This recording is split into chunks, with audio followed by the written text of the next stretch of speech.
3. Is competition more productive? The rewards of working together.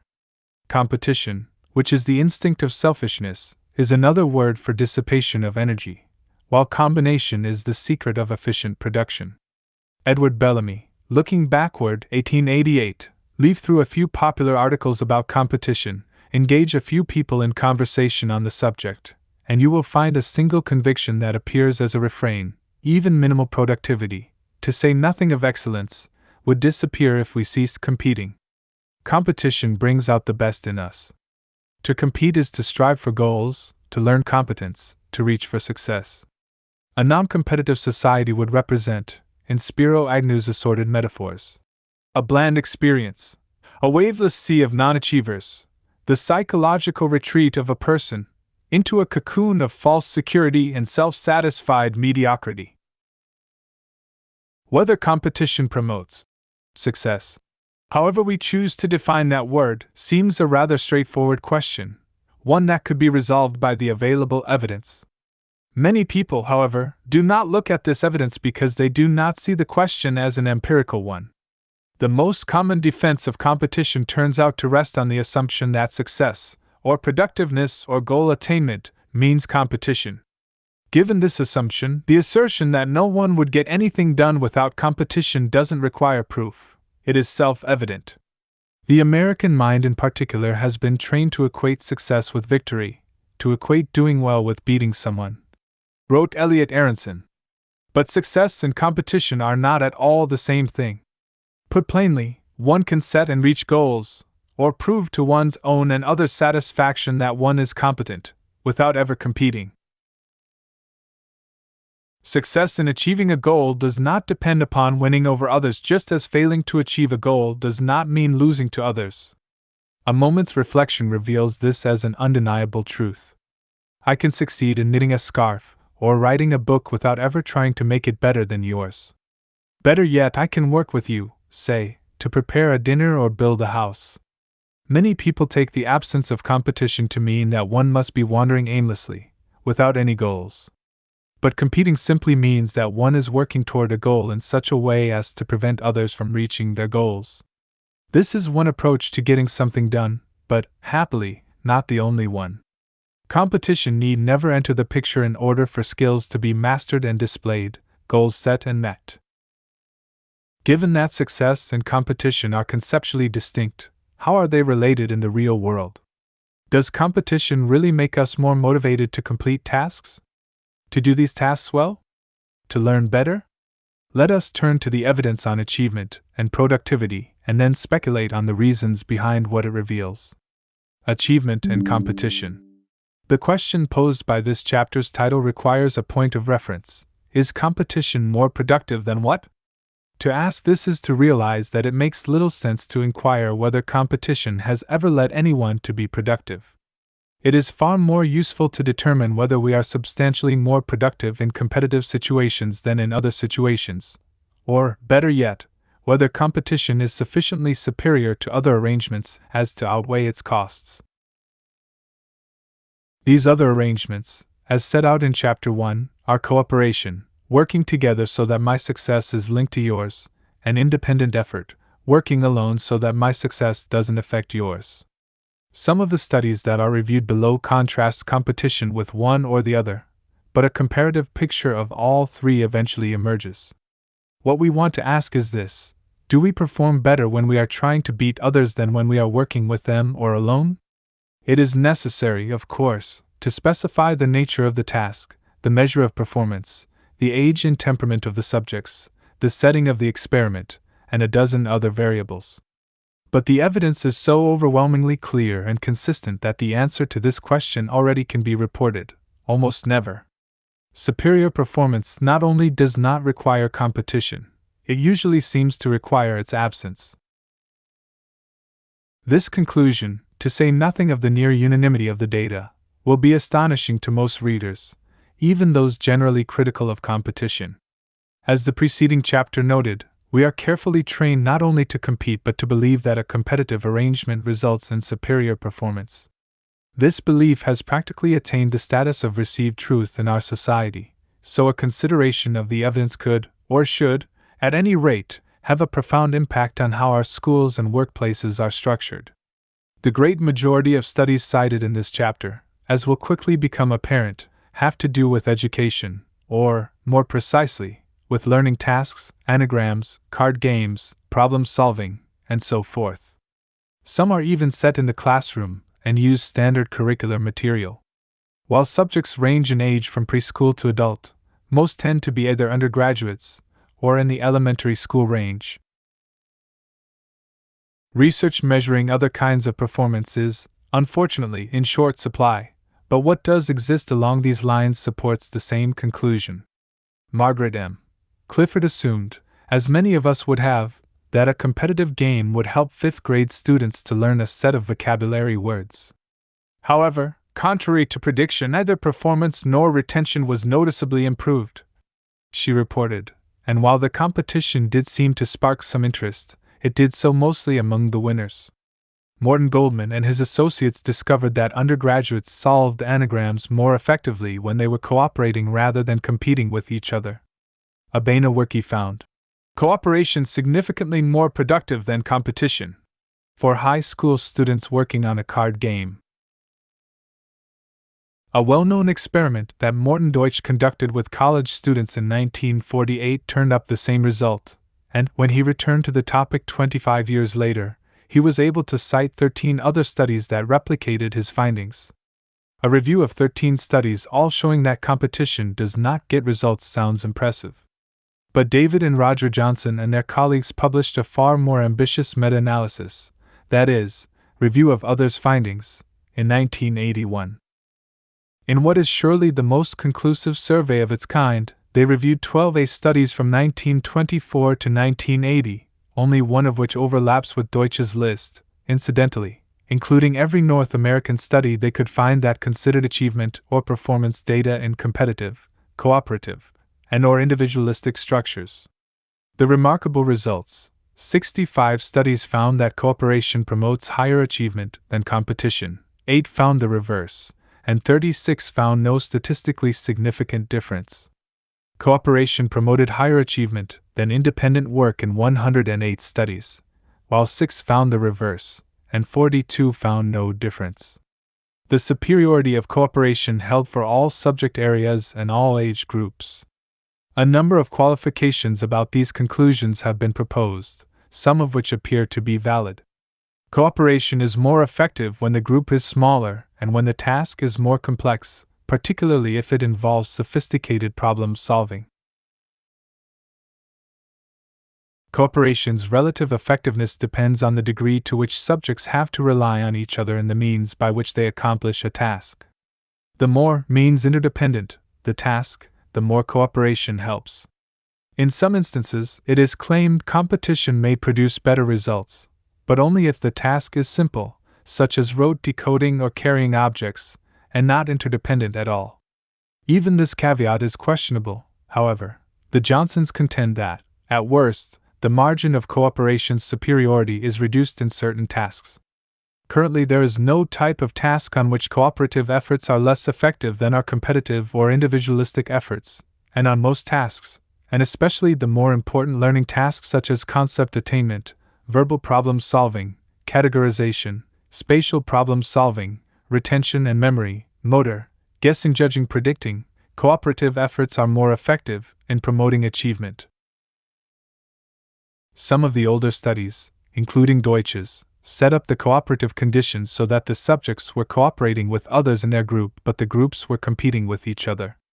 This is similar to the arrangement in Japanese industry, which lately has attracted considerable attention in this country. Employees within a given company work closely with each other and are encouraged to develop loyalty to the company, but the companies continue to compete with each other. This cooperative/competitive arrangement led some scholars, reasonably enough, to ask whether the greater achievement levels in cooperative settings were not actually due to the intergroup competition. By now, enough experimenters have controlled for this variable so that we can be quite certain the answer is no. Unequivocally, performance benefits from cooperative conditions whether they involve additional intergroup competition or not, as Emmy Pepitone wrote in 1980. This may be because Students in an intergroup cooperation/intergroup competition situation behave primarily as if the intergroup competition did not exist. In recent years, Deutsch and his associates have investigated not only the way tasks are set up but the way rewards are distributed. Among the possibilities are a winner-take-all system, which is what many contests amount to, a distribution proportional to accomplishment, and an equal distribution. Much as we tend to assume that competing boosts performance, so it is often taken for granted that the first two arrangements provide a crucial incentive for working hard. Reserving a desirable reward for the winner is thought to promote excellence. A series of 6 experiments with Columbia University students, involving tasks that ranged from decoding Japanese poetry to estimating the number of jelly beans in a jar, was devised to test this assumption. The results: when tasks could be performed independently, that is, when there was low means interdependence, the system of distributing rewards had no effect on how good a job they did. There was absolutely no evidence to suggest that people work more productively when rewards are tied to performance than when everyone gets the same reward. But for those tasks where success depends on working together, there was a clear difference. A system of equal rewards, Deutsch discovered, gives the best results, and the competitive winner-take-all system gives the poorest results. Many of the studies I have been reviewing define achievement in a rather conventional, quantified way. Traditional examinations to measure what has been learned in a classroom, for example, are biased in favor of the competitive approach, and this may account for why some studies found no significant differences between competition and cooperation.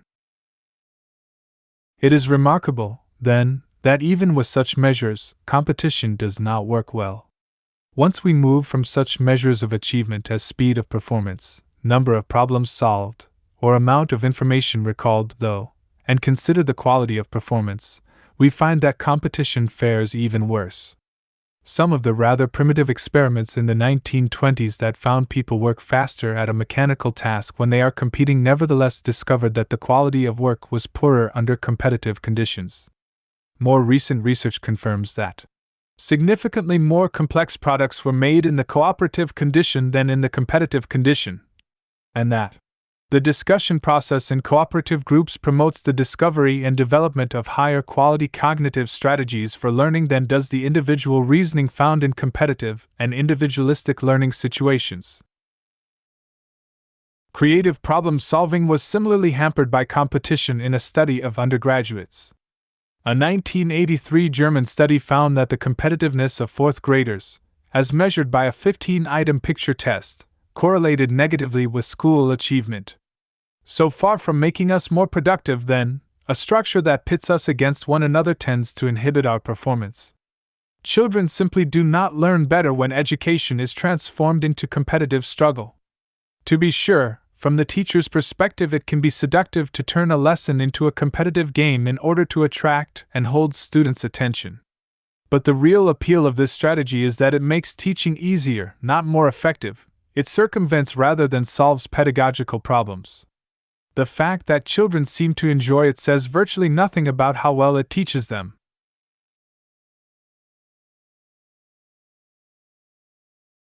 And even the enjoyment may not be what it appears. The fact that a game is being substituted for the usual lesson, rather than the competitive nature of this game, could account for students' interest. Many teachers conclude that competition holds attention better even though they have never worked with cooperative alternatives. Indeed, evidence reviewed in the last chapter shows that children tend to prefer cooperation once they have experienced it. Most of American education is highly individualistic, fueled by a competitive structure of evaluation.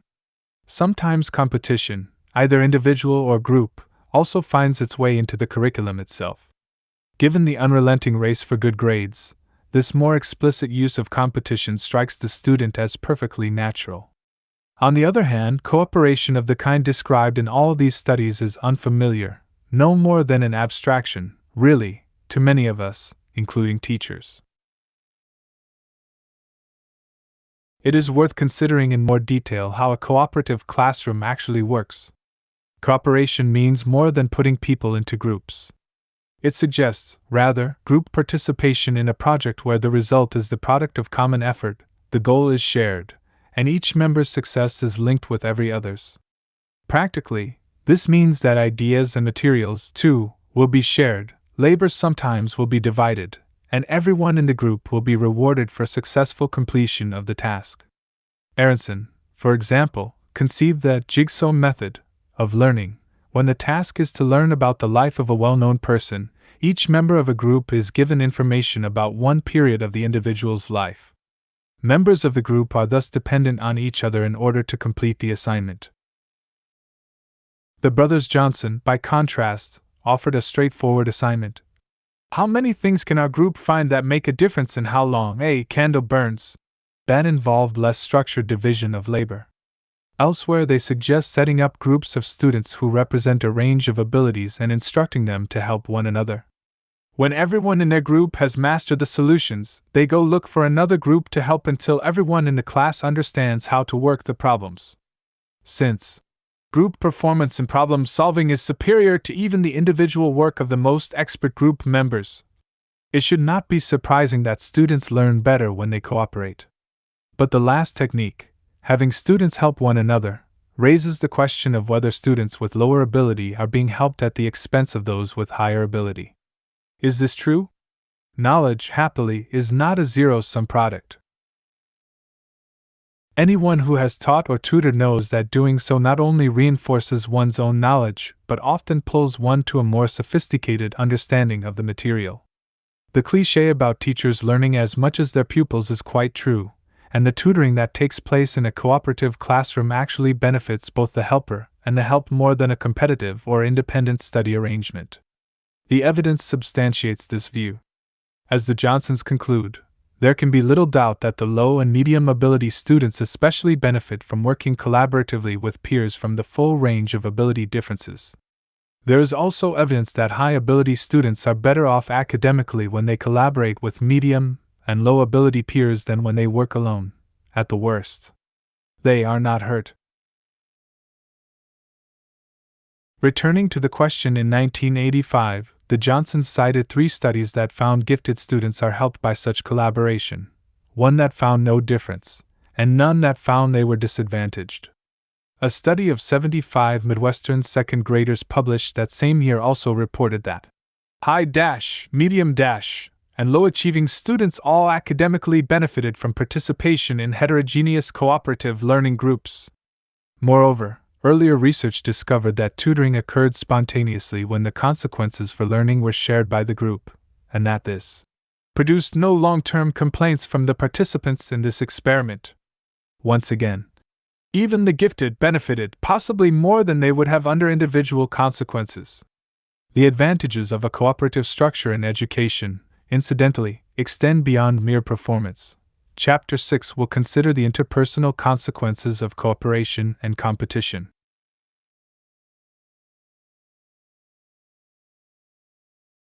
Most of these studies assess performance in terms of learning, with the schoolroom as the prototype if not the actual setting.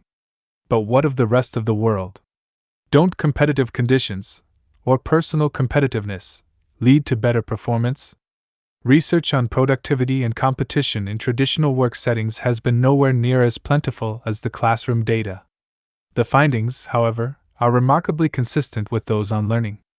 One early study, which has become something of a classic in sociological investigation, was conducted by Peter Blau in 1954.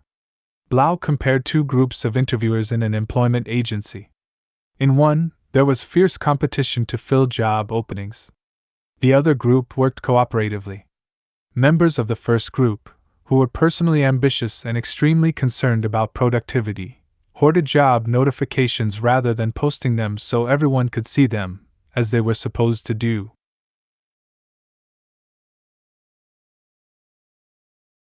This practice eventually was used defensively, and so became self-perpetuating. Members of the second group, by contrast, told each other about vacancies. And it was this second group that ended up filling significantly more jobs, the clear index of performance. A quarter century later, Robert L. Helmreich of the University of Texas and his colleagues decided to investigate the relationship between achievement, on the one hand, and such traits as the orientation toward work, mastery, preference for challenging tasks, and competitiveness, on the other. A sample of 103 male PhD scientists were rated on these three factors based on a questionnaire.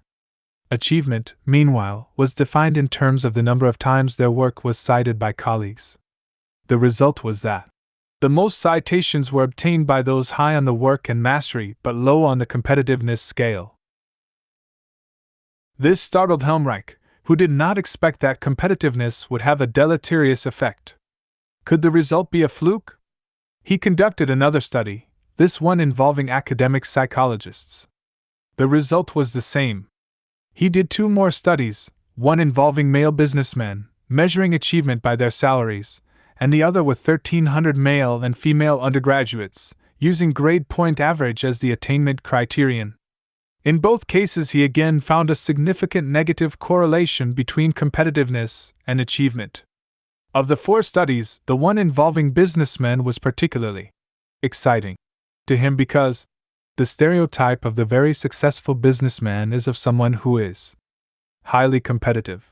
A stereotype called into serious question by these findings. In fact, as he and his colleague Janet Spence later observed, the data dramatically refute the contention that competitiveness is vital to a successful business career.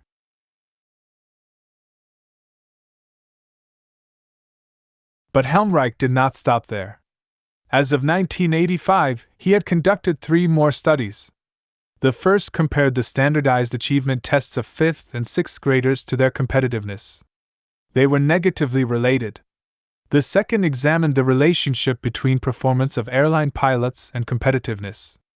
The relationship between the latter and superior performance was negative. The third looked at airline reservation agents and again found a negative correlation between performance and competitiveness. 7 different studies, then, with vastly different populations and measures of success, have all determined that intentional competition is associated with lower performance. Helmreich's research is particularly important because it does not rely on a compound personality measure such as the motive for success. Rather, it teases out competitiveness from the other components of this variable. Before this was done, researchers simply assumed that all of these components were associated with better performance. Now it appears that competitiveness in particular is not. Other researchers who have used a comparable methodology have found the same thing. In the German study of 4th graders mentioned earlier, just as in Helmreich's, competitive students did not get better grades. And psychologist George Assassin, in the course of looking for differences between male and female students, also found a slight negative relationship between competitiveness and achievement. Consider the question of artistic creativity. The little research that has been done suggests that competition is just as unhelpful here as it is in promoting creative problem solving. In one study, 7 to 11-year-old girls were asked to make silly collages, some competing for prizes and some not. 7 artists then independently rated their works on each of 23 dimensions. The result: those children who competed for prizes made collages that were significantly less creative than those made by children in the control group.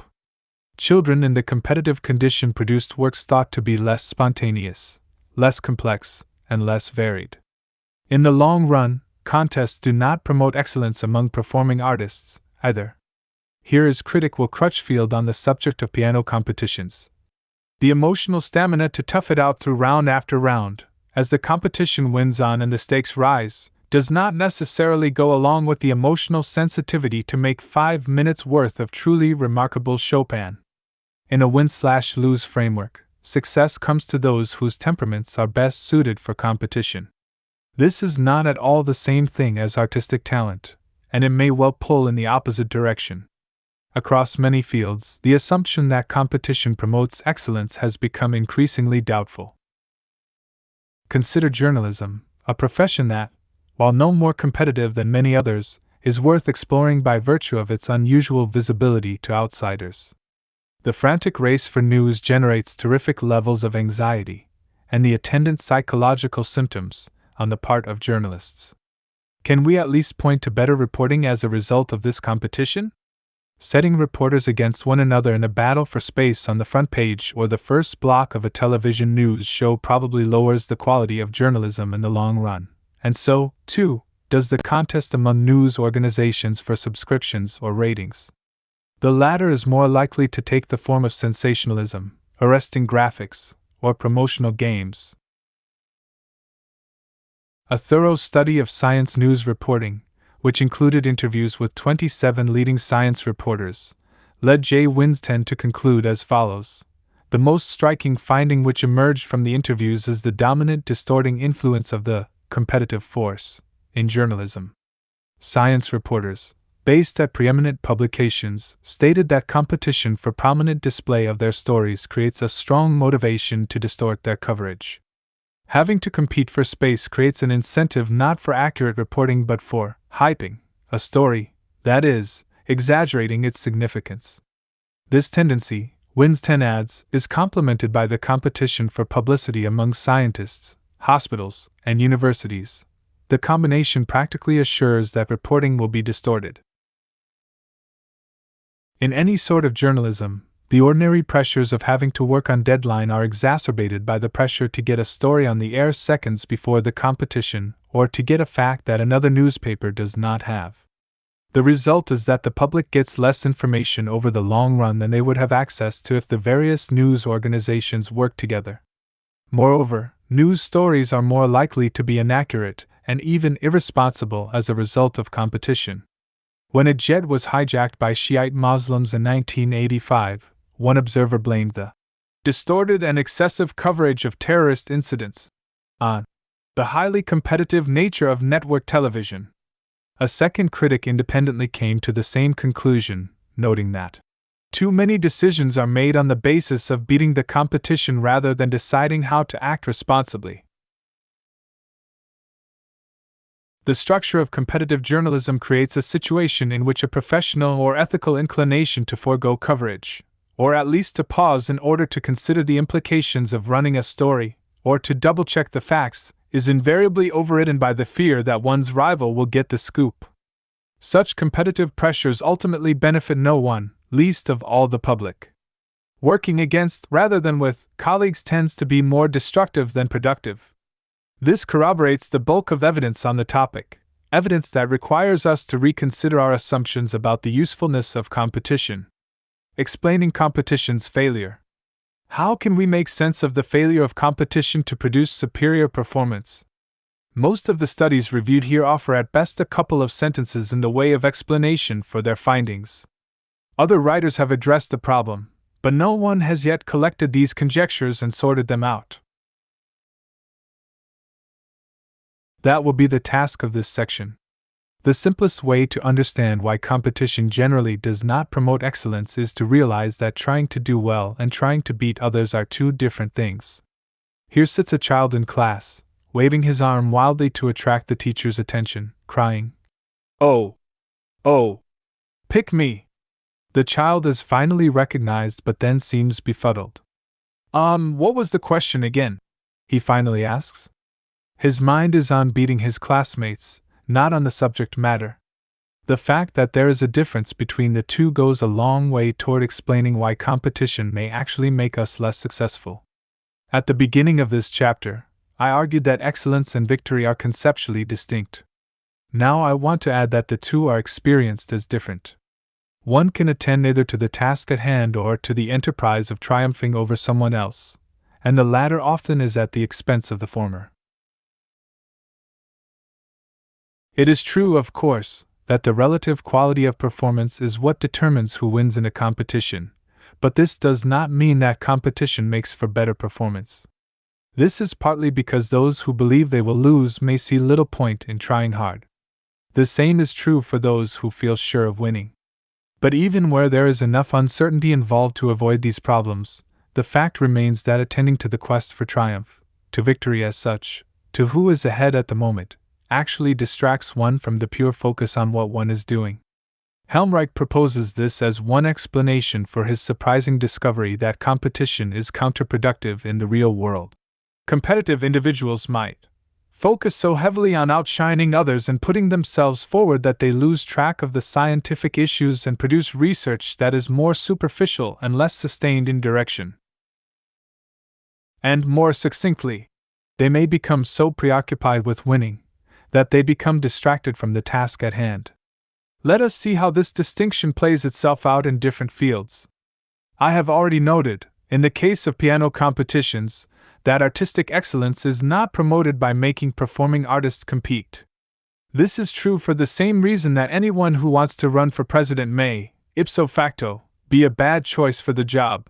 Those who enjoy and possess the skills necessary for a competitive campaign may not be the kind of people we want running the country. It is theoretically possible for one person to be both a good leader and a good campaigner, but these two talents are quite different and would coincide only by accident. We find the same phenomenon even in sports. As philosopher John McMurtry explains, actually, the pursuit of victory works to reduce the chance for excellence in the true performance of the sport. It tends to distract our attention from excellence of performance by rendering it subservient to emerging victorious. I suspect that our conventional mistake of presuming the opposite, presuming that the contest for prize framework and excellence of performance are somehow related as a unique cause and effect, may be the deepest lying prejudice of civilized thought. Consider a different sort of example, the case of competitive debate. This is an activity as consuming and, in its own way, as brutal as football. High school and college students spend their days and evenings preparing for tournaments in which they will debate a major issue of public policy. These tournaments require them to argue in support of a resolution in one round and then against it in the next. The practical emphasis in debate is on tying logical knots, sounding persuasive, and even speaking so quickly that an opponent cannot respond to all of one's arguments.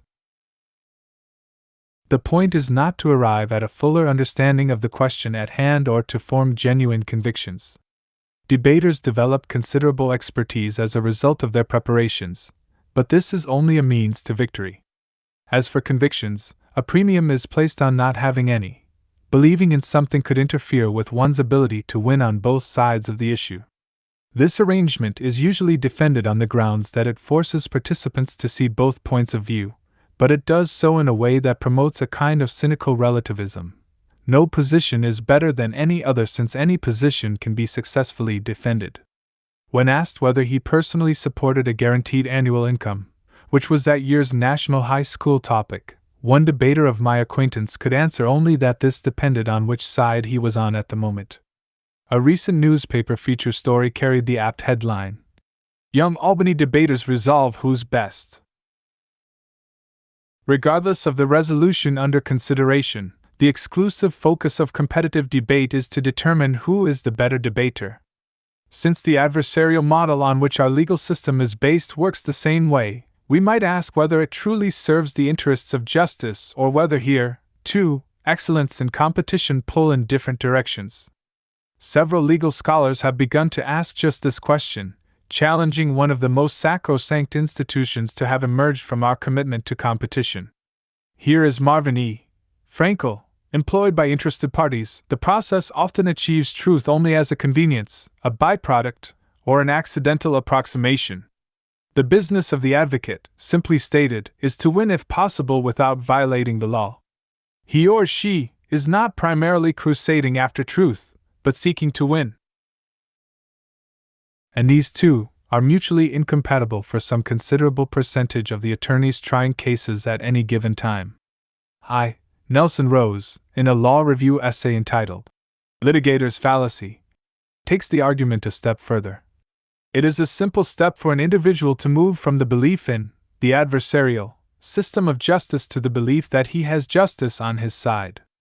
A litigator has to convince himself of the rightness of his client's case. How else can the gladiator go into battle? This invites unethical behavior, using any means in the client's behalf, and in the long run, makes for an inefficient and unjust method of resolving disputes. One writer has ridiculed the underlying assumptions of the adversarial system, for example. Mutual exaggeration is supposed to create a lack of exaggeration. Bitter partisanship in opposite directions is supposed to bring out the truth. Of course, he continues, no rational human being would apply such a theory to his own affairs. Perhaps the tension between trying to do well and trying to win is most straightforward in the classroom. In his novel A Separate Peace, about competition between boarding school students, John Knowles contrasts two markedly different styles of learning. I wasn't really interested and excited by learning itself, the way Chet Douglas was. But I began to see that Chet was weakened by the very genuineness of his interest in learning. He got carried away by things. For example, he was so fascinated by the tilting planes of solid geometry that he did almost as badly in trigonometry as I did myself. When we read Candide, it opened up a new way of looking at the world to Chet, and he continued hungrily reading Voltaire, in French, while the class went on to other people. He was vulnerable there, because to me they were all pretty much alike, Voltaire and Molière and the laws of motion and the Magna Carta and the pathetic fallacy and tests of the d'Urberville, and I worked indiscriminately on all of them. Chet is weakened and vulnerable only from the perspective of a competitive individual, buttressed by a competitive system. While Chet, unconcerned with his grade point average, attends to what he is studying, the narrator is more concerned with strategy than with learning. His aim is to win, and this goal is necessarily achieved at the price of regarding the ideas he encounters as interchangeable. If this seems to describe many of the most successful products of our educational system, competition may have something to do with it. Actually, it may well be that genuine education, which is decidedly not the consequence of our schooling, may not even be its chief purpose. The point of competition, suggests education critic George Leonard, is not really to help students learn other subjects, but to teach competition itself. David Campbell similarly observes that the whole frantic, irrational scramble to beat others is essential for the kind of institution our schools are. Namely, bargain basement personnel screening agencies for business and government. Winning and losing are what our schools are all about, not education.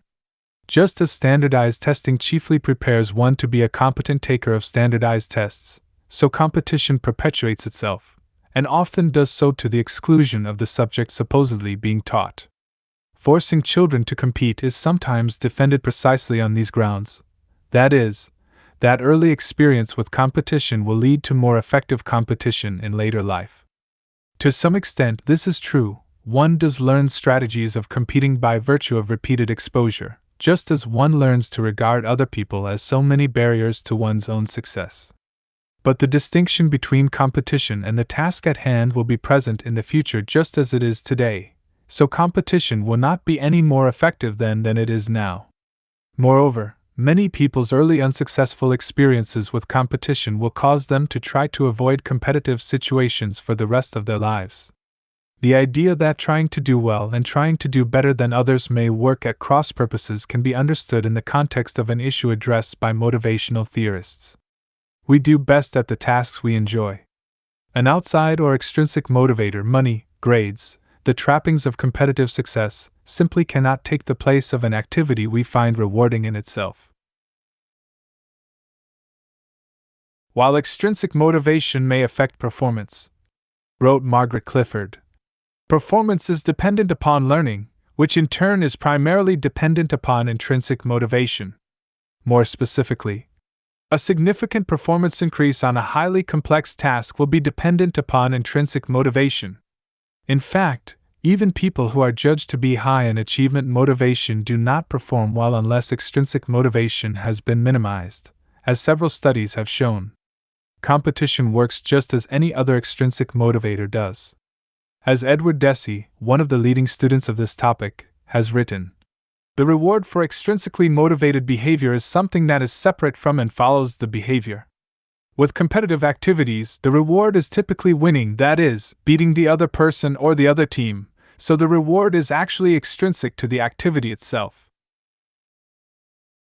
This has been corroborated by subjective reports. People who are more competitive regard themselves as being extrinsically motivated.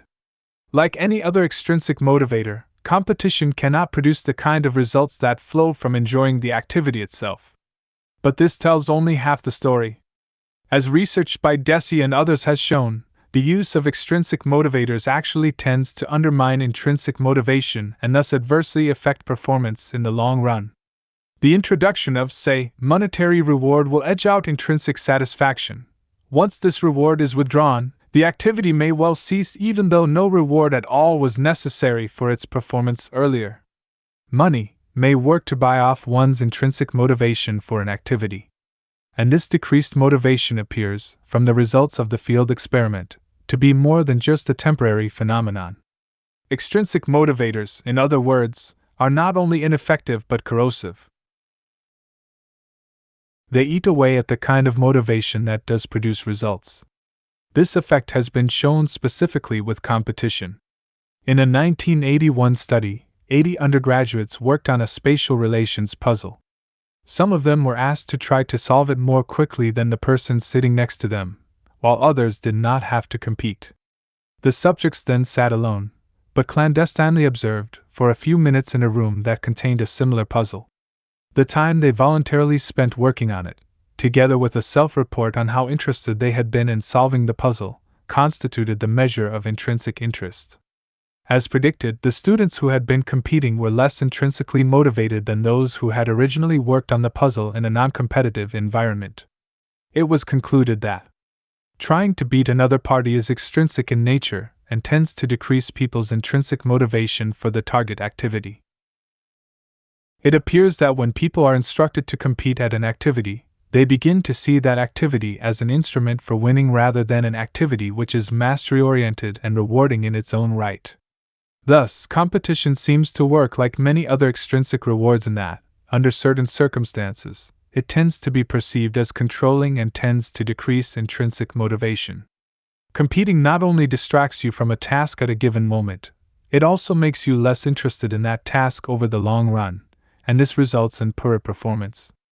In an article about female athletes, Jennifer Levin cited 2 studies showing that when one does compete, intrinsic motivation tends to dramatically decrease, especially for women. Again, this effect is especially salient in the classroom.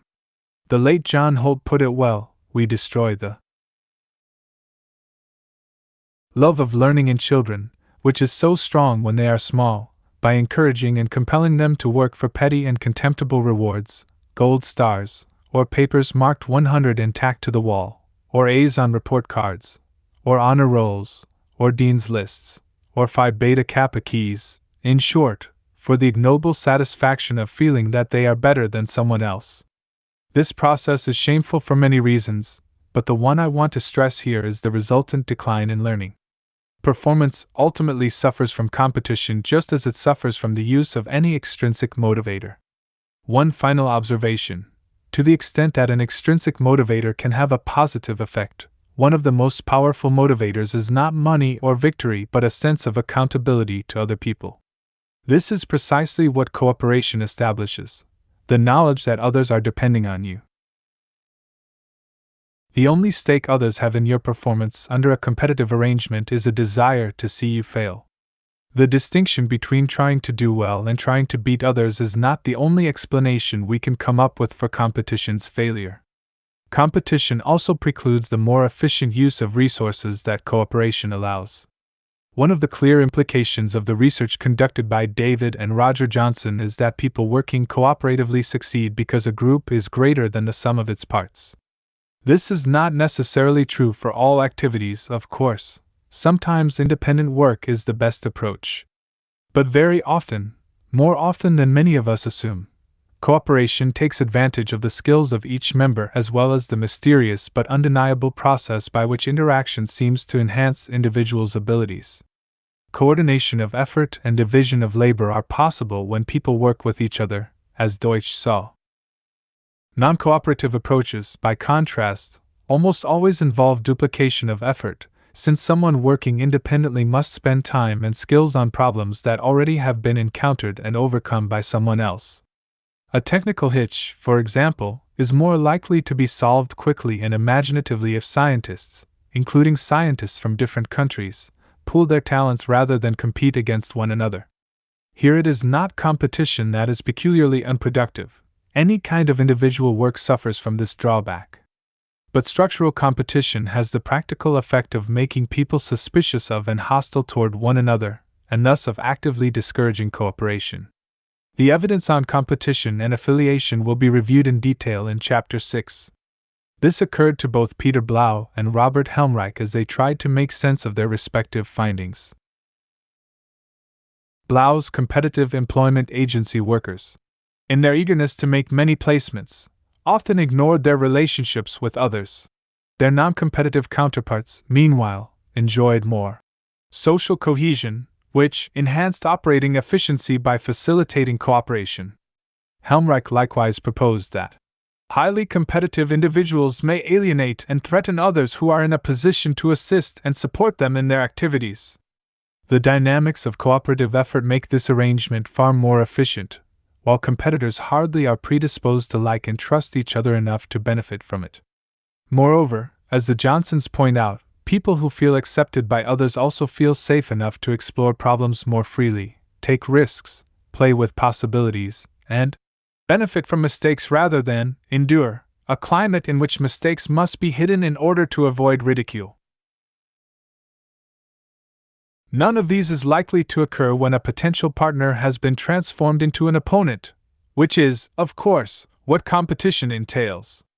Beyond the greater efficiency of cooperation, it is also true that competition's unpleasantness diminishes performance.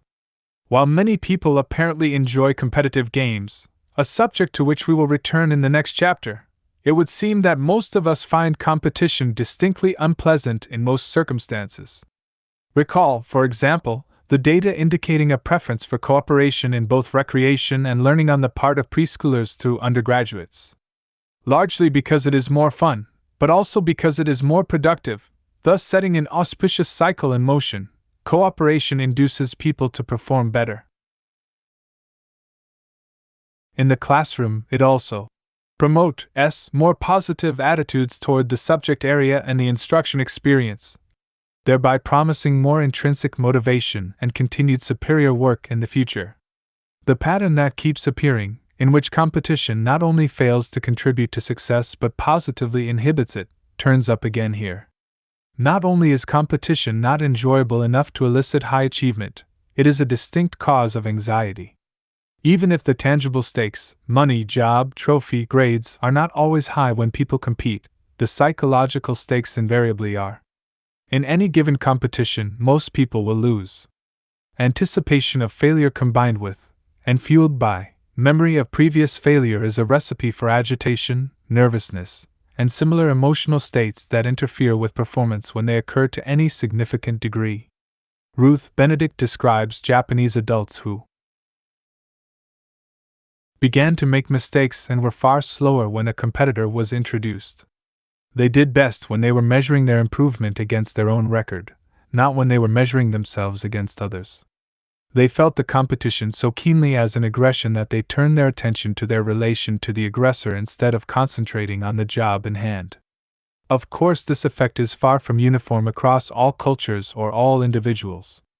It does, however, appear to be a widespread phenomenon even in a highly competitive society like ours, where one might have expected people to have become inured to the effect.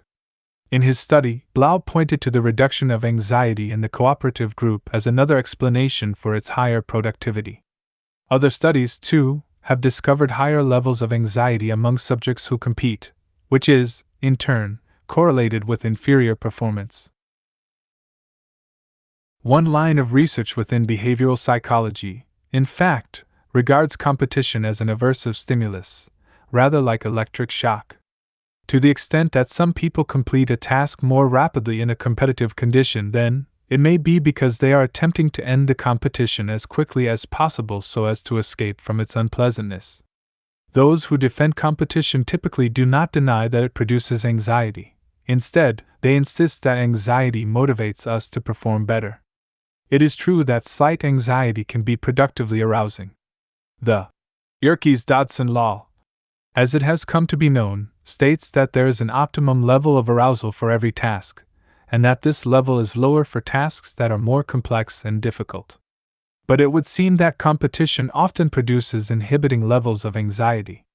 At best, the stressfulness of a competitive situation causes us to try to avoid failure. And trying to avoid failure is not at all the same thing as trying to succeed. On the contrary, as the well-known motivation theorist John Atkinson wrote, the tendency to avoid failure functions to oppose and dampen the tendency to undertake achievement-oriented activities. The need to cut one's losses often results in reluctance to enter the competitive arena in the first place, deciding not to apply for the job or promotion, staying away from competitive recreation, remaining silent in the classroom, and so on. The person trying to avoid failure who is forced to compete may, paradoxically, become so agitated as to bring on failure, and this can happen irrespective of the task's nature or difficulty. In any case, he or she certainly will not be in an ideal state for creative problem solving. While this effect is very widespread, it will naturally be most pronounced among those who believe, rightly or wrongly, that they stand little chance of winning. Competition will lower achievement markedly for such individuals, which seriously affects the performance of the whole group, class, corporation, society. One way a competitive culture deals with those who find competition unpleasant, of course, is to accuse them of being afraid of losing. This language typically is used for purposes of derogation rather than explanation. The people who use such language often imply that fear is the only reason competition is opposed. Michael Novak, for example, refers to those who deplore and secretly dread the intense competitiveness of American life, while Christopher Lasch transforms criticism of competition into distrust, and then asserts that this distrust seems to originate in a fear that unconscious impulses and fantasies will overwhelm us if we allow them expression. This is really a fancy version of taunting one's playmates by calling them chicken. It impugns the courage of critics, and perhaps their manliness, too, if one reads between the lines. But it is also a clever rhetorical move. It counterposes those who can offer reasons for their advocacy of competition with those who oppose it sheerly because of their emotional state. Furthermore, those who refer to a fear of losing mean to imply that this is a shameful reason for avoiding competition or for allowing it to adversely affect one's performance. Many support a system that elicits such fear, saying, in effect, "Let the losers drop out if they can't take the pressure." Here I will not belabor the cruelty of this position, which is considerable in light of the number of people to whom it applies, nor attempt a psychological analysis of those who offer it. Instead, let me merely observe that the state in which many people find themselves during competition, whatever we choose to call it, apparently reduces the quality of performance, and goes a long way toward explaining the evidence offered in the last section that competition does not promote excellence. Productivity, beyond the individual's perspective. The fact that we do not generally do our best in a competitive situation will strike some people as being beside the point. Here are 2 hungry individuals, there is 1 dinner. Here are 10 unemployed laborers, there is 1 job. How can the individuals involved be expected to do anything but compete? Isn't competition the most productive response, indeed, the only rational one? The answer, I will argue, is that it depends on the perspective we take and even on our definition of rationality itself. Calling our basic assumptions into question tends to make habitual solutions seem much less obvious. Consider the question of whether a person being shot at is morally permitted to shoot back. We can offer a definite opinion, or any opinion, for that matter, only if we have accepted at face value a hypothetical situation, condensed into 1 sentence, that freezes the action. When we watch the whole film, so to speak, other questions present themselves. Is the first person a marauder invading the second person's home? Are there less deadly means of self-protection? Will returning fire result in the deaths of many others? The case of competition is analogous. Competing for a job or a plate of food is a reasonable choice only if we restrict our vision to the situation as it exists in a given instant, if we disregard causes, consequences, and context. Really, we should want to know why the desired object is in short supply, what might have prevented this situation from having developed in the first place, how a competitive response will affect the 2 individuals tomorrow, as well as what other consequences it will have, and so forth. Let me propose 2 different shifts in perspective, one radical and the other moderate, both of which will have the effect of making competition seem far less necessary or productive. The first shift proceeds from a question that very few of us ever ask: whose advantage is being considered? In the traditional Western picture, and specifically that of classical economic theory, the very idea of rational behavior pertains to the individual. Decisions are based on the costs and benefits to the single actor, and a society is construed as just a collection of such actors. An individual theoretically chooses to accept the burdens of belonging to a society if it is in his or her own personal interest to do so. This point of view has become second nature to us in the Western world, but as with so many other values and behaviors, there is no evidence to show that it is an inevitable feature of human life. Even contemporary China and Japan, to say nothing of less industrialized societies, contain elements of a qualitatively different worldview in which the group's well-being is the standard by which decisions are made. The singular self is thought to be an illusion in certain cosmologies. The costs and benefits to any particular individual are seen as irrelevant in certain social systems. But what do I get out of it? A question posed continually and unashamedly in the West seems appallingly selfish or even difficult to understand in other parts of the world. This collectivist or holistic perspective, incidentally, has at least as much claim to the title of natural as the individualist perspective to which we are wedded. The biologist V.C. Wynne Edwards has proposed that evolution can more usefully be understood at the level of the group instead of at the level of individual organisms. Much animal behavior, including sacrifices and other acts that have been likened to altruism, makes sense when interpreted in terms of benefits to the whole group. When we compete, we do so out of a primary concern for our own welfare. If the welfare in question is instead that of a group of people, then cooperation follows naturally. Working together as a group would not be a strategy for maximizing individual gain but a logical consequence of thinking in terms of what benefits all of us. Will I lose in order that the group will gain? Sometimes such a trade-off will occur, but it will not be seen as catastrophic. More to the point, this question would not even occur to someone whose worldview is different from our own. It would seem as odd as your feet asking whether the body as a whole benefits from jogging at their expense. Shifting to a concern for the group's welfare, which constitutes a change of goals, involves a radically different way of looking at the world. But even if we keep our individualism intact, an inquiry into various strategies for satisfying ourselves suggests that competition still makes little sense. The practice of trying to beat others, which derives from the assumption that my success depends on your failure, is productive only in the short run. If we evaluate our success over the long haul, a relatively modest shift in perspective that continues to ignore the question of what is best for the group, working together often benefits us as individuals. Consider Garrett Hardin's notion of the tragedy of the commons. From the perspective of each cattle farmer with access to a public pasture, it is sensible to keep adding animals to his herd. But the same reasoning that makes this decision seem sensible to one individual will make it seem sensible to all individuals. Each will pursue his self-interest, the grass will be depleted, and everyone will lose.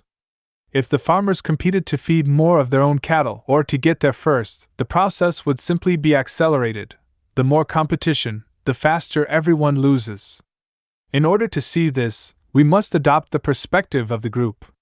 But even if we adopt this perspective temporarily, with our ultimate purpose still being to benefit each individual, it becomes clear that cooperation is more productive. There are countless other examples of how cooperation works better than the competitive or independent pursuit of private gain. To cite a few, the economist Fred Hirsch pointed out that each individual in a crowd is able to see better by standing on tiptoe, particularly when others are doing so. But everyone would do better if no one stood on tiptoe. Each individual thinks it in her interest to rush for the exit when fire breaks out, but a cooperative escape protects everyone's interests and saves lives. Each hockey player is reluctant to wear a helmet when others are not doing so, since it restricts his vision. But a group decision to wear them benefits everyone by reducing the risk of serious injury. Social change that will benefit all workers can take place only if collective action supersedes the quest for individual rewards. The achievement of short-run material satisfaction often makes it irrational, from an individual perspective, to engage in more radical struggle, since that struggle is by definition against those institutions which provide one's current gain. This is precisely why divide and conquer, along with the practice of co-opting activists, is such an effective strategy for maintaining the status quo, and why the individualist worldview is a profoundly conservative doctrine. It inherently stifles change. The most thoroughly documented example of how cooperation is a more effective means to personal gain, and how working at cross purposes has the paradoxical effect of hurting everyone, comes from the Prisoner's Dilemma (PD) game that is so popular among psychologists. Each of two players, you and another, simultaneously chooses to cooperate or defect. And your decisions, taken together, determine the reward. Both cooperate. You 3, other 3, you defect, the other cooperates. You 5, other O, you cooperate, the other defects. You O, other 5, both defect. You 1, other 1, here is the intriguing part. If the other person has defected, your losses will be cut if you defect too. On the other hand, if the other person has cooperated, you can maximize your gain by defecting. From a strictly individual perspective, then, it seems rational to defect in either case. But seen as a unit, the two players do best when both cooperate. In the long run, each player does best when both cooperate. The game is somewhat contrived, of course, but its point is readily applicable to real life. Many of us pursue strategies that appear to be productive just so long as our standard remains what is in our own immediate best interest. When our perspective is widened, we can see how this strategy is self-defeating to the community and, ultimately, even to ourselves. Political scientist Robert Axelrod used the PD game to help determine whether individual nations would do better by cooperating or competing, a question firmly rooted in conventional Western individualism.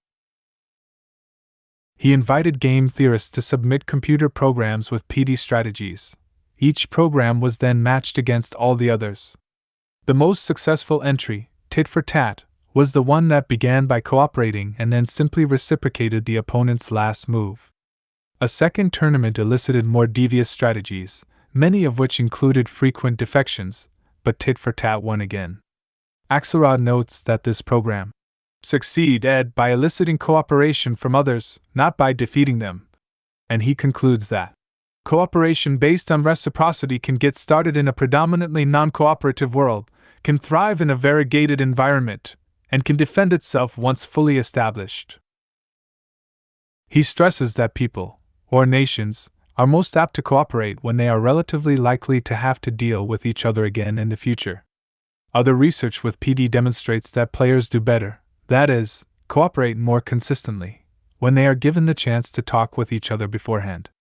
The first shift in perspective, from considering what benefits me to what benefits the group, entails seeing most of Western political science and economics as fundamentally misconceived. Adam Smith asserted that when each person endeavored to further his or her best interests, each person gained. To someone who has rejected an individualist ethic, this proposition rests on a faulty assumption, namely, the a priori belief that our analysis should be based on the solitary actor. The second, more moderate shift in perspective, which leaves our worldview similar to Smith's but offers a long-range view, leads us to conclude that the prime theorist of capitalism was simply wrong. Everyone does not benefit when we struggle against each other for private gain. It is a simple matter of examining the evidence. To distinguish between what is rational for the individual and what is rational for the group is finally misleading because the former is not rational, period. It is damaging not just to the group, but to the individual. But even this modest conclusion seems radical in light of our current zero-sum mentality. Having thoroughly assimilated the attitude that the better I do, the worse you do, and vice versa, we are not open to mutually advantageous agreement or cooperation of any kind. The costs can be high. The nightmarish problems now facing Mexico City, for example, are explained by its mayor as follows. With our attitude in the past and perhaps also in the present, we have disordered this city because we have put individual interests before the collective interest. Similarly, although nuclear war benefits no one, some Americans take Soviet endorsement of any arms control agreement as sufficient reason to oppose it. If it's in their interest, it automatically must be against our interest. The enormous potential in mutual benefit, cooperative strategies will not be tapped, or even understood, until we broaden our perspective beyond the narrow prejudice that we always do best by trying to beat others. Economic competition. In considering the social features of productivity, this chapter already has broached the matter of economic competition. This is a subject almost impossible to avoid in the course of exploring the effects of competition in our culture, particularly inasmuch as our economic system may well be the prototype of competition from which other varieties derive. Capitalism can be thought of as the heart of competitiveness in American society. Interestingly, most critics of capitalism are concerned not so much with the competitive basis of the system as with the fact that this competition is, in practice, unfair. Surely this criticism is well earned. It is a curious race indeed in which one competitor must try to scramble up from poverty while another starts out with a huge trust fund. A multinational corporation, similarly, has the capital and the tax advantages that allow it to trounce, or simply acquire, a small competitor. Once a business becomes large enough, e.g., Chrysler, Lockheed, Continental Bank, it simply cannot be allowed to fail. The result is that most sectors of the economy are becoming ever more concentrated, with a handful of concerns controlling the lion's share of business.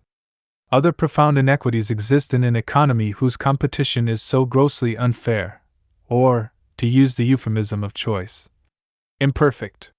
More than half of the largest 250 corporations paid no taxes, or received rebates, in at least one of 3 years in the mid-1980s.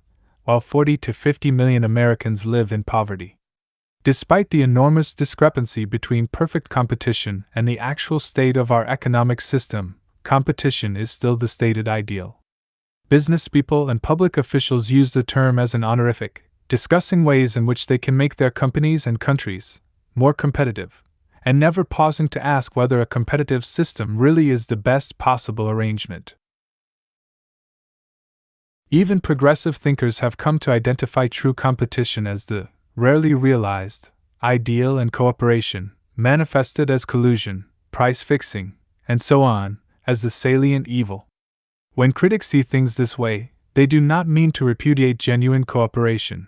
They are simply accepting, often unconsciously, the premises and vocabulary of corporate capitalism. Within this framework, the word cooperation signifies little more than violation of antitrust laws. But critics of our economic system have, I think, made a serious mistake in accepting competition as a theoretical good and directing their energies to the question of how best to attain it. This not only has a stultifying effect on the discussion of economic issues, it spills over into other realms. Competition becomes generally identified as desirable, and alternatives are regarded with suspicion when they are regarded at all. We need to develop a critique that will question the productiveness of competition itself, and not simply assume that we are going about it in the wrong way. The following discussion will take this tack, although it will not provide anything like a comprehensive critique. It will simply raise a few questions about the value of a competitive economic system. Economics is the study of how commodities are produced, distributed, and consumed. Most economists see their job as finding the most efficient means of satisfying demand for these commodities. Competition is justified on the grounds of its putative efficiency and, further, its usefulness at stimulating growth. The first question one could ask, although in practice almost no one does, is whether economic growth is always desirable. Paul Wachtel, in his book The Poverty of Affluence, shows how such growth entails significant costs to our health and safety, makes our working lives unhappy. For all we might gain in quality of life as consumers, we lose as producers, fails to bring about greater equity, and actually represents a desperate and futile attempt to compensate for psychological and social deficiencies. But let us assume for the sake of the argument that producing more goods is a legitimate goal. Does a competitive system represent the best way to meet this goal? We have considerable reason to doubt that it does. Working to maximize individual gain by competing against others can be counterproductive in the long run, as the last section suggested. The evidence already reviewed from Robert Helmreich demonstrates that competitiveness does not make people more productive, even when productivity is measured by a businessman's earnings. Other data confirm that structural competition promotes achievement less well than cooperation in a variety of settings. The obvious question is why this should suddenly cease to be the case when we turn our attention to the economic system as a whole. At least one study has found that competitive behavior appears more frequently and more vigorously on the part of children with lower socioeconomic origins. We should be cautious in interpreting this finding. It may be that competition is a socialized response to poverty, an attempt, however misguided, to improve one's condition. Alternatively, it may reflect the fact that competition appears to be particularly stressed in lower-income schools. But such a finding, considered alongside Helmreich's, suggests that competition may just be counterproductive. Margaret Mead's cross-cultural studies led her to conclude that cooperation is more effective than competition at maximizing production. A more recent review of the research forced Roderick Gorney to acknowledge that achievement on the part of a society did not depend on its competitiveness. The case for the desirability of economic competition is usually made as a result of assumptions about scarcity.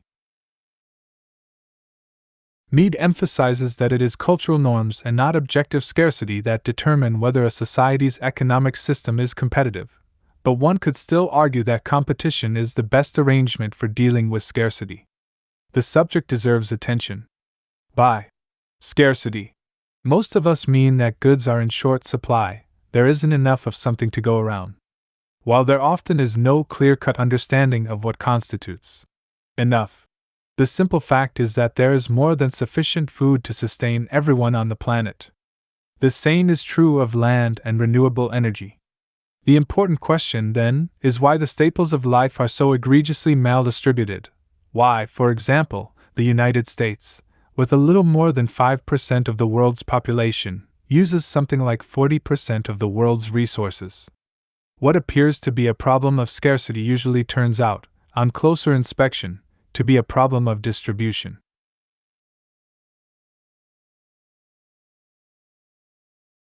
But mainstream economists are notably unconcerned with distributional issues. They talk only about whether a given system is productive or efficient, and it is up to us to ask. For whom? A high gross national product tells us nothing about who has access to the goods. Likewise, the absence of goods on the part of particular individuals or nations raises the question of whether someone else has a surfeit. The point is this: if there is enough of the necessities to go around but they are not going around, the debate must shift to the impact of competition on matters of distribution. Can the inequities be blamed on competition itself? Even if not, the key question is whether more competition would rectify the situation. It is hard to imagine how it could. Whoever has more resources is far more likely to win a contest, thus giving her even more resources for the next contest, and so on until the opponent is utterly vanquished or someone steps in to stop the competition. Government regulations and income transfer mechanisms, which free market apologists correctly identify as limitations on pure competition, are all that prevent inequities even more pronounced than those now in existence. To take another kind of evidence, Gorney demonstrated a significant correlation between competition in a culture and the presence of sharply delineated have and have not groups. On whatever grounds competition might be defended, equity simply cannot be considered one of its benefits. Thus, it would seem to be precisely the wrong strategy for dealing with the maldistribution of goods, which is perhaps the most critical economic reality to be addressed. When economists talk about scarcity, however, they generally are not using the word to mean that goods are in short supply.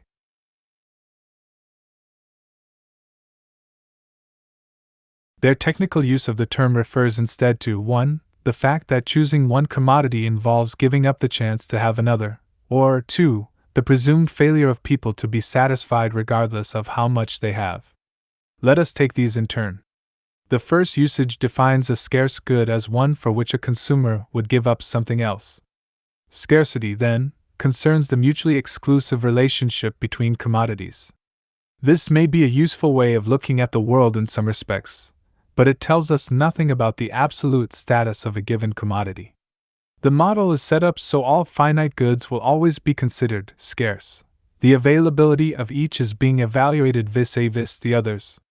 By definition, no economic system can remedy this state of affairs, so competition is no more sensible a way to deal with scarcity than any other arrangement. The second definition rests economic theory on a very questionable, but rarely questioned, assumption about human nature, namely, the belief that we will always want more of something than we had before or more than the next person has. Far more reasonable is the proposition that insatiability and competitiveness reflect cultural mores.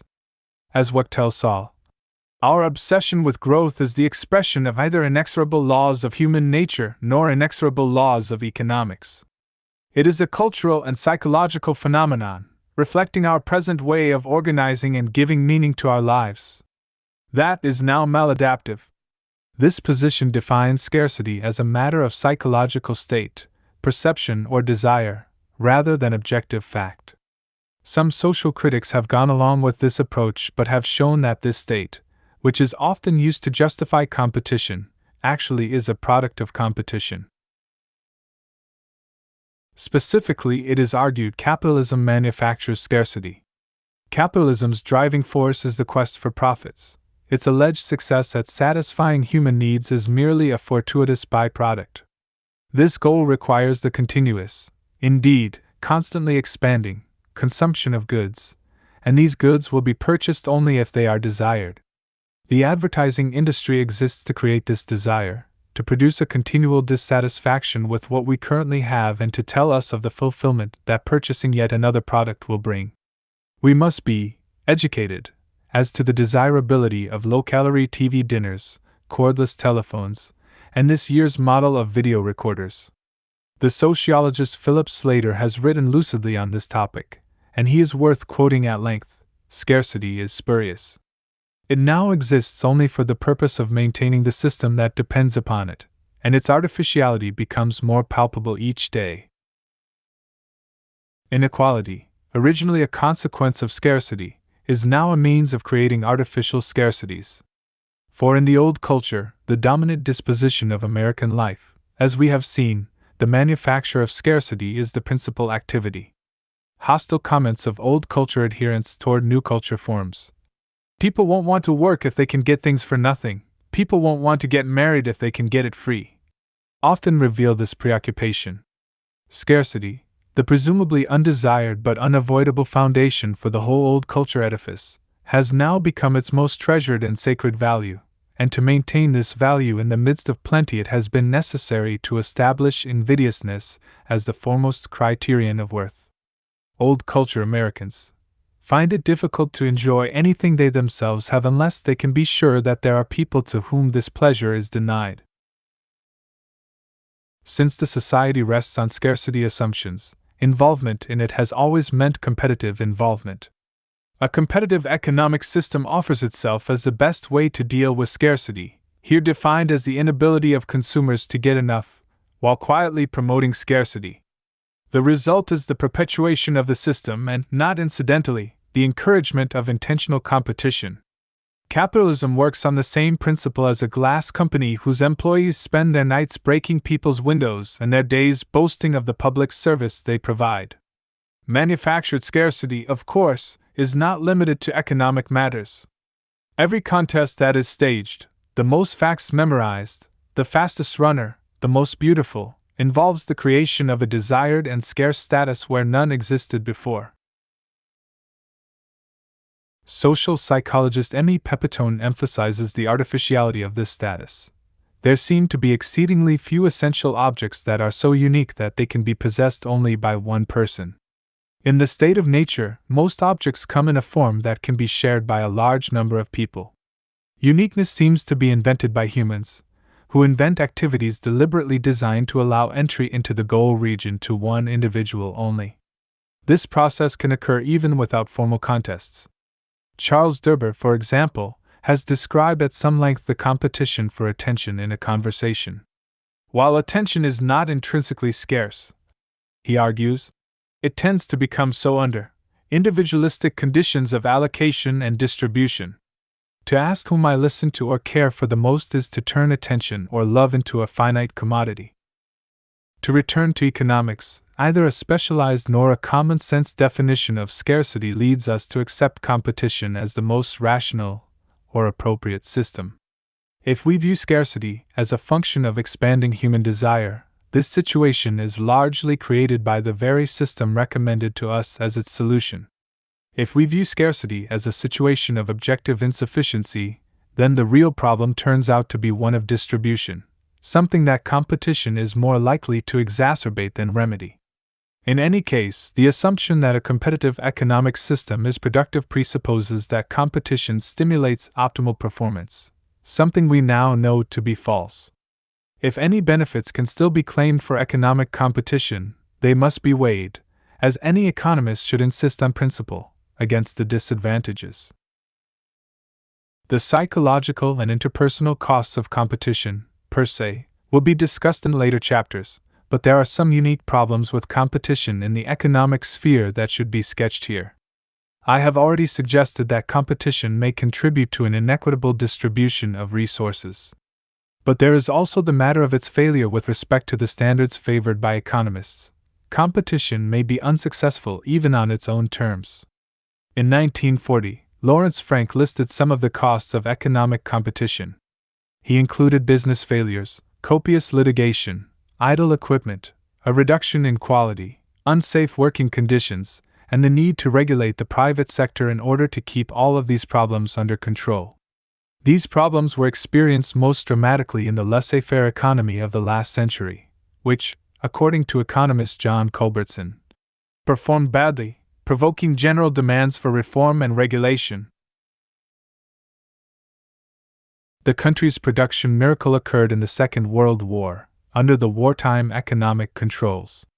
When regulation is cut back in order to bring more competition to the marketplace, we again witness the true consequences of this competition. Its advantages often prove illusory or short-lived or selective. A few examples: the recent deregulation of the airline industry has, it is true, led to lower fares on busy routes, e.g., New York to Los Angeles, but service to less heavily traveled cities is either much more expensive or no longer available. Precisely the same thing happened when bus companies were able to compete without regulation. They cut out less profitable routes, and the cheap service that the young, the elderly, and the poor have historically depended on was less available. Increased competition for large depositors has led banks to offer high-interest accounts. But how do banks pay for this? They have either had to make riskier, high-interest loans or jack up fees and minimum requirements on small accounts, thus penalizing poorer people. Is it advantageous to have book publishers compete for the rights to publish a desirable manuscript?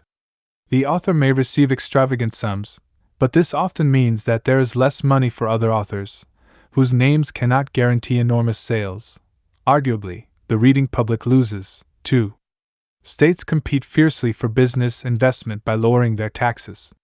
The corporations benefit, but citizens lose critical services when the tax base declines.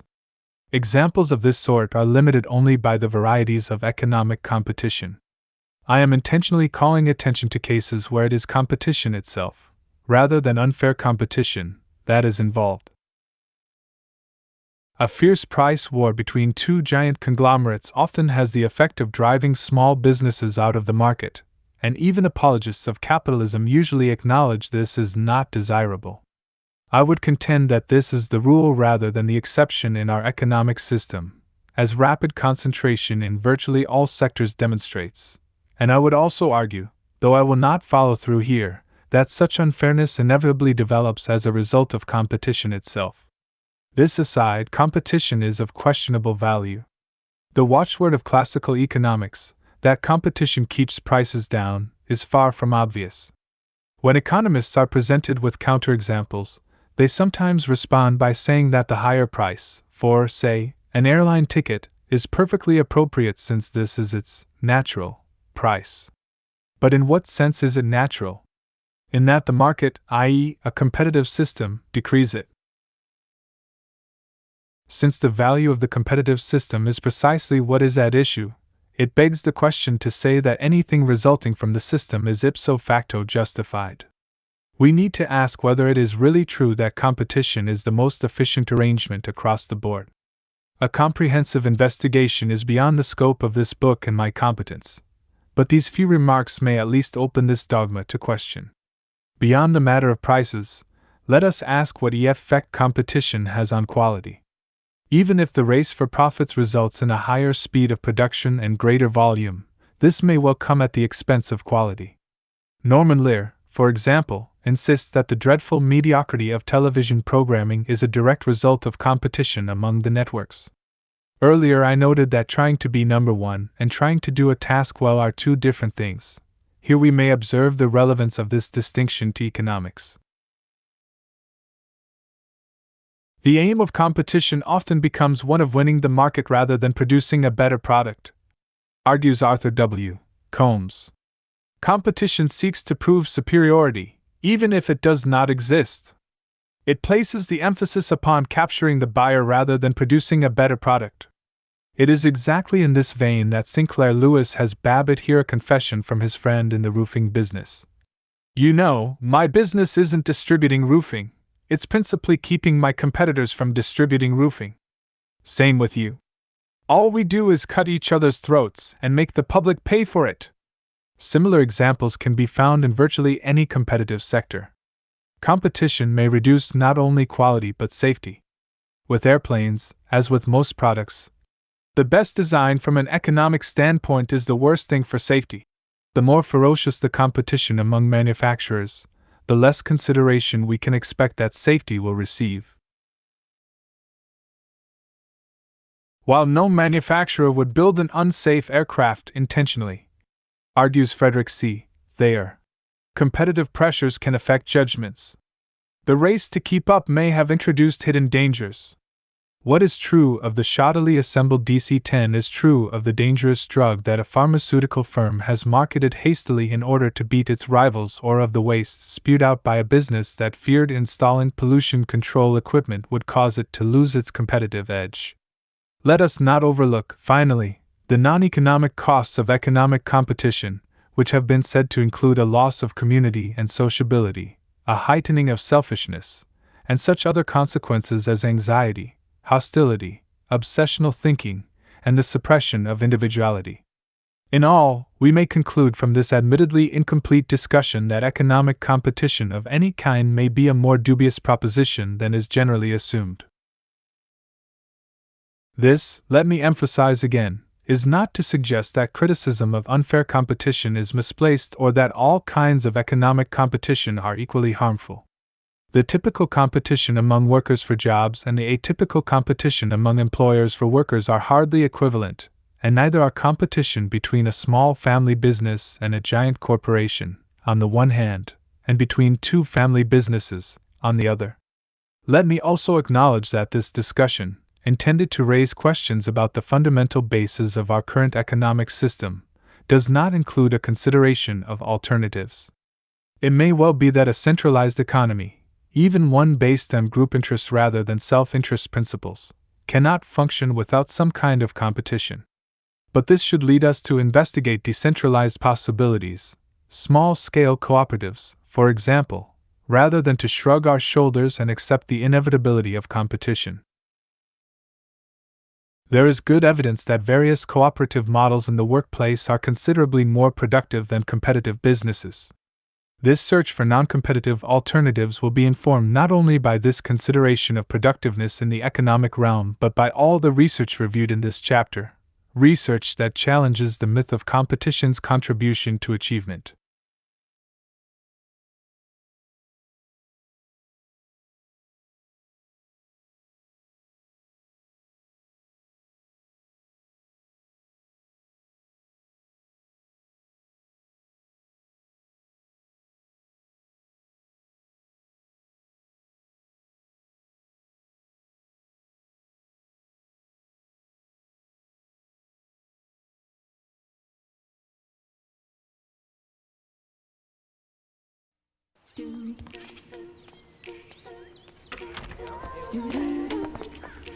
Hey! Hey! Hey!